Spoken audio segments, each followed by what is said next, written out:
Séance de rentrée pour les élus du Conseil général du Val d'Oise. Un retour marqué par l'annonce du Premier ministre, Manuel Valls, cette semaine. Les prochaines élections départementales auront lieu dès mars prochain. Après avoir été évoquées en décembre 2015, puis en juin, ce sera finalement au printemps.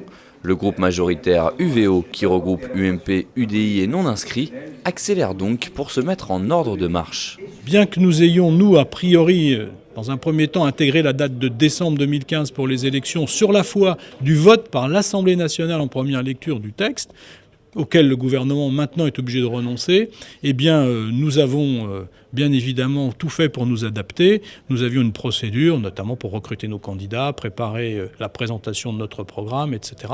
Eh bien, nous allons simplement accélérer le mouvement pour nous adapter à ces conditions qui nous sont faites, encore une fois, par le gouvernement dans une improvisation totale. La période préélectorale est déjà commencée depuis le 1er septembre. Pour ces élections, il faudra composer des tickets d'un homme et une femme avec 2 suppléants mixtes. Il va falloir s'atteler rapidement à la composition de ces duos, expliquent les socialistes. Je pense qu'en novembre ou décembre ou plus tard, les candidats seront connus, évidemment, parce qu'après, il y a le temps de la vraie campagne, c'est-à-dire les 4 mois jusqu'au mode de scrutin.